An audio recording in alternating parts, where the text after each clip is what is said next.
आज हम बात करेंगे तिरंगा झंडा के बारे में।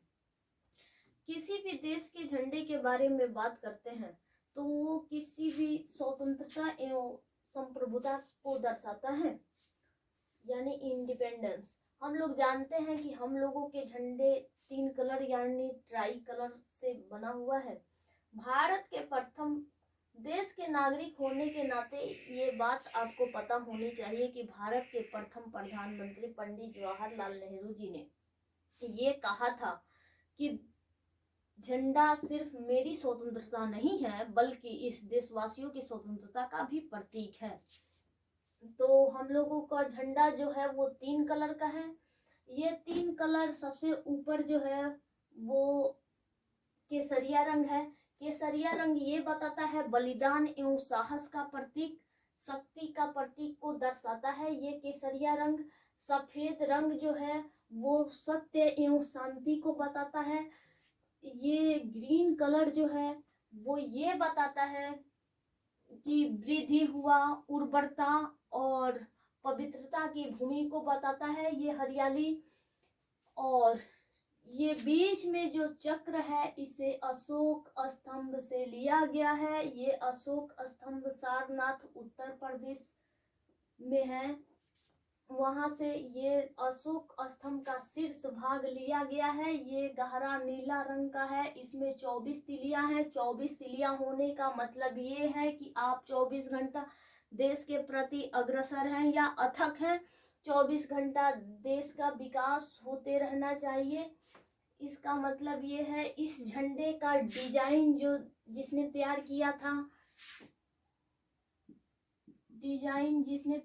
था, उनका नाम है पिंगली वेंकैया। पिंगली वेंकैया ने तैयार किया था। इस झंडे की लंबाई चौड़ाई का अनुपात जो है, लंबाई और चौड़ाई का अनुपात है वो 3:2 है। इसे अपनाया कब गया था संविधान सभा द्वारा? अपनाया गया था 22 जुलाई 1947 में इसे अपनाया गया था। और इसे संविधान सभा में किसने प्रस्तुत किया? तो प्रस्तुत किया जिसमें हंसा मेहता ने इसे प्रस्तुत किया। ये अशोक स्तंभ, ये चक्र जो है इसमें आप पैसा पे भी देखे होंगे, 1 रुपया, 2 रुपया, 5 रुपया, 10 रुपया, 50 रुपया, 100 रुपया, जितना रुपया का सिक्का आपने देखा होगा उस पे पीछे आपने देखे होंगे कि ऐसे चक्र का चिन्ह बनाया होगा, अशोक स्तंभ का चिन्ह बनाया होगा। उस अशोक स्तंभ में 4 सिंह हैं, 4 सिंह। लेकिन अगर आगे से आप सामने से देखेंगे तो उसमें 3 सिंह ही दिखाई देगा। जैसे हम यहाँ पे खड़े हैं, आप हमको देख रहे हैं, तो आप हमारा कितना भाग देख पा रहे हैं? 3 भाग, आगे से दाएं बाएं। क्या पीछे का भाग हमारा देख पा रहे हैं? नहीं। तो उसमें जो सिंह जो है उसमें 4 सिंह है, 4 सिंह है। लेकिन दिखाई जो देता है वो 3 ही भाग दिखाई देता है, 1 भाग नहीं दिखाई देता है पीछे वाला। और इसे प्रस्तुत किया था। और मैं बता दूं इसे कि 1907 में मैडम भीखाजी कामा ने जर्मनी के एक शहर है एस्टुगार्ट में अपने तिरंगे झंडे को उन्होंने अंतर्राष्ट्रीय सम्मेलन में उन्होंने वहां पे लहरा दिया था तिरंगा झंडा। इसलिए इन्हें स्वतंत्रता की जननी कहा जाता है, भारतीय स्वतंत्रता की जननी कहा जाता है मैडम भीखाजी कामा को। मैडम भीखाजी कामा को कहा जाता है, स्वतंत्रता की जननी कहा जाता है। 1907 में इन्होंने जर्मनी के एस्टुगार्ट में लहराया था। और देखिए, जब झंडा अकेले है तो झंडा सीधा रहना चाहिए। अगर झंडा 2 है, जैसे 2 ऐसे रहेगा, दो है तो तिरछा चलेगा, लेकिन एक है तो तिरछा कभी नहीं रहना चाहिए, क्योंकि वैसे अपमान होता है झंडे का। दो है तो ऐसे तिरछा चलेगा, लेकिन एक जब भी रहेगा तो एक रहेगा तो सीधा ही रहना चाहिए झंडा।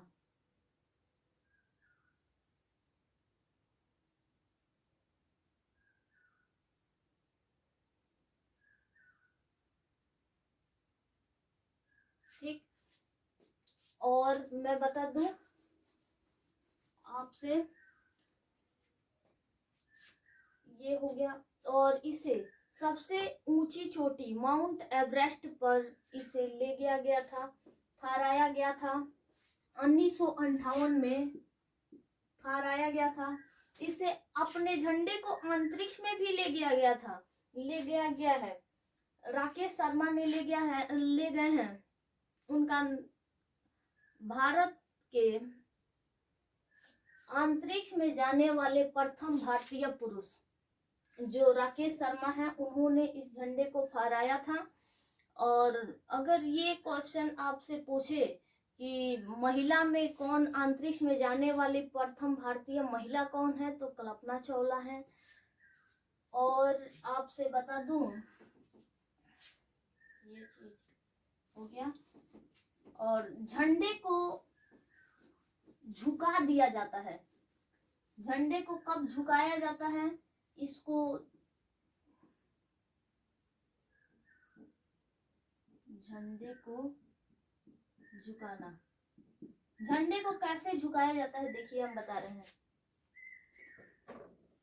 ये झंडा है, झंडे का झुकाने का मतलब ये हुआ कि यहां से ऊपर वैसे ही रहेगा, ऐसे ऐसे नीचे नीचे कर दिया जाएगा, नीचे। इसको कहते हैं झुकाना, झंडे को झुका दिया गया। तो ये झुकाया झंडा को कब जाता है, जब राष्ट्रपति, उपराष्ट्रपति, राष्ट्रपति और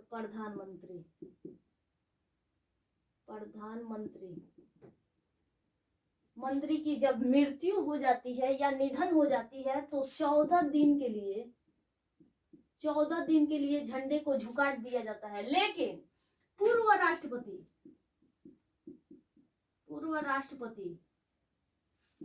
पूर्व उपराष्ट्रपति, राष्ट्रपति, अब पूर्व प्रधानमंत्री का निधन होता है, तो 7 दिन के लिए झंडे को झुका दिया जाता है। तो एक होता है झंडा को उल्टा कर दिया जाता है। झंडा का उल्टा करने का मतलब, झंडा उल्टा, संकट आ जाता है तो संकट का प्रतीक, संकट आ जाता है तो जैसे कैसे आता है संकट, मान लीजिए भूकंप आ गया, जैसे कोरोना आ गया था, तो वैसे ही संकट जब आ जाता है तो झंडे को उल्टा कर दिया जाता है। उल्टा करने का मतलब ये होता है, केसरिया यहाँ पे ग्रीन वाला ऊपर, जैसे ये ऐसे है ना झंडा, तो ये केसरिया उल्टा का मतलब ये नहीं कि झंडा को उल्टा कर दे, उलट दे। ये केसरिया जो है ना, ये नीचे और ये वाला ऊपर, जैसे ऐसे ऐसे कर दिया जाता है। इसका मतलब हुआ कि उल्टा।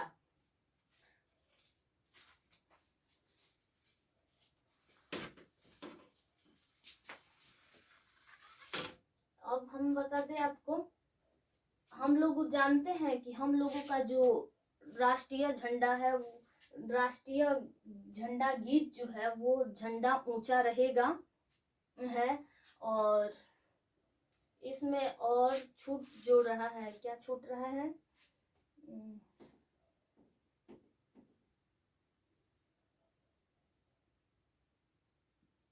सैनिक को, जब भी सैनिक जो होता है वो कभी भी झंडा या आंदोलन मार्च में जाते हैं, तो वो झंडा को कैसे लेके जाना है, वो आपको ध्यान होना चाहिए।